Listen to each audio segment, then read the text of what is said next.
Hi, my name is Sanjeet Kumar. शुरू करते हैं आज का सेशन। जो भी इस नए हैं इस चैनल पे, चैनल को सब्सक्राइब कर दे और बेल आइकॉन को हिट कर दे ताकि जो भी नए अपडेट्स हैं मिलते रहेंगे। तो आज का है टॉपिक वॉइस।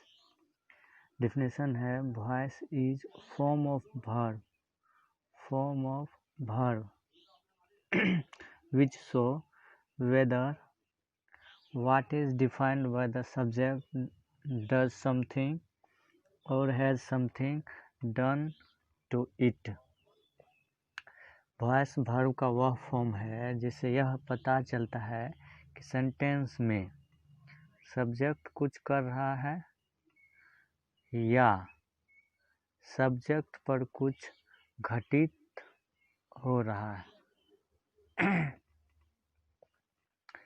सब्जेक्ट पर कुछ हो रहा है या सब्जेक्ट पर कुछ घटित हो रहा है।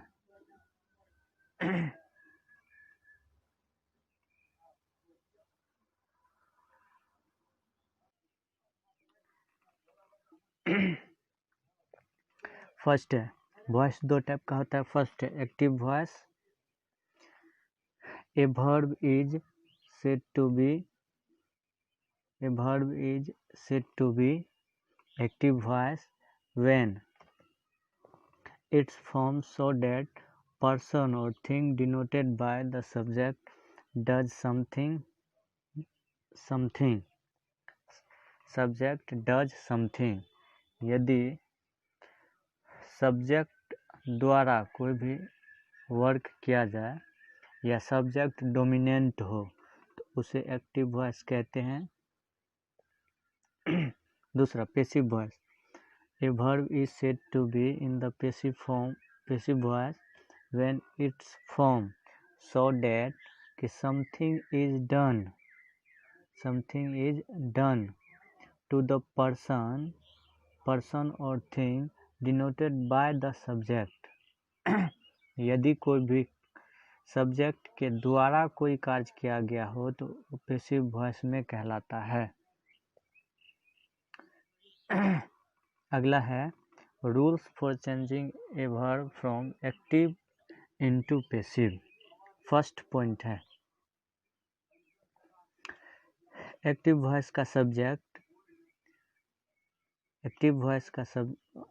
ऑब्जेक्ट पैसिव वॉइस में सब्जेक्ट के स्थान पर रखा जाता है एंड एक्टिव वॉइस का सब्जेक्ट पैसिव वॉइस में ऑब्जेक्ट के स्थान पर रखा जाता है।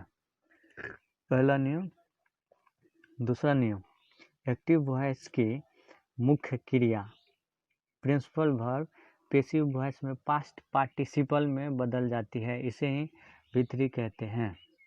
पास्ट पार्टिसिपल मतलब V3 में बदल जाती है। दूसरा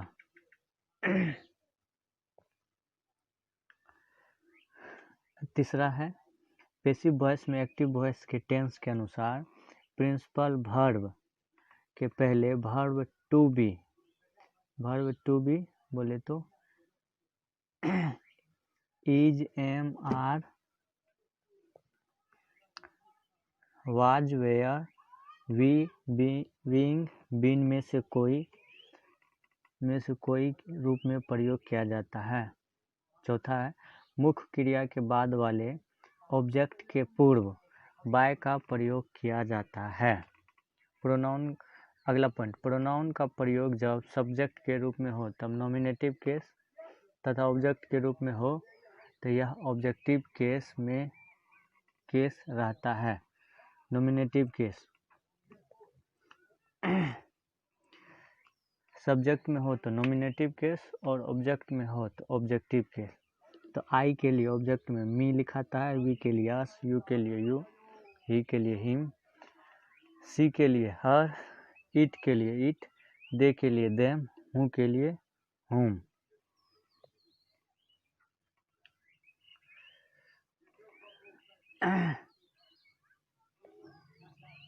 अगला है जब सब्जेक्ट के स्थान पर one someone, somebody, nobody, anybody, everybody, they, people या कोई दूसरा रेग्यू या इंडेफिनिट सब्जेक्ट हो तो पैसिव वॉइस के साथ लोप हो जाता है।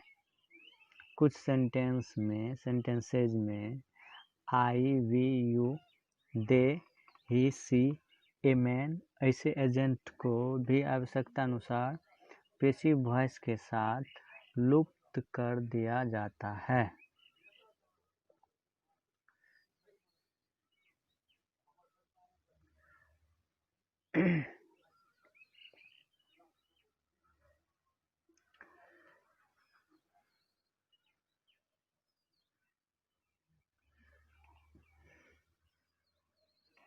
अगला है एक्टिव वॉइस का स्ट्रक्चर है subject, verb plus object. Passive voice में चेंज हो जाता है subject plus helping verb plus V3 plus by plus subject. Active का सब्जेक्ट पैसिव में ऑब्जेक्ट हो जाता है और एक्टिव का ऑब्जेक्ट पैसिव में सब्जेक्ट हो जाता है। वर्ब पास्ट पार्टिसिपल में चेंज हो जाता है और टेंस के अनुसार हेल्पिंग वर्ब लगता है और ऑब्जेक्ट के पहले बाय का यूज किया जाता है। तो ये है बनाने का नियम। फर्स्ट देखते हैं इंडेफिनिट टेंस का। सिंपल प्रेजेंट का यदि वर्ब स्ट्रक्चर है subject plus V1 plus object तो ये पैसिव में चेंज हो जाता है object plus is am are plus V3 plus by plus subject. दूसरा है passive simple past subject plus V2 plus object. ये है सिंपल पास्ट का स्ट्रक्चर। तो ये पैसिव में चेंज हो जाता है object plus was were plus V3 plus by plus subject. Simple future subject plus shall will plus V1 plus object. Object plus shall will plus V3 plus by plus subject. Modal subject plus modal plus V1 plus object. ये structure है तो ये change हो जाता है object का subject हो जाता है मॉडल का मॉडल इसके अनुसार वर्ब लगता है बी एंड V1 V3 में चेंज हो जाता है और सब्जेक्ट को ऑब्जेक्ट बना देते हैं उससे पहले बाय का यूज करते हैं। तो ये हो गया मॉडल का कंप्लीट।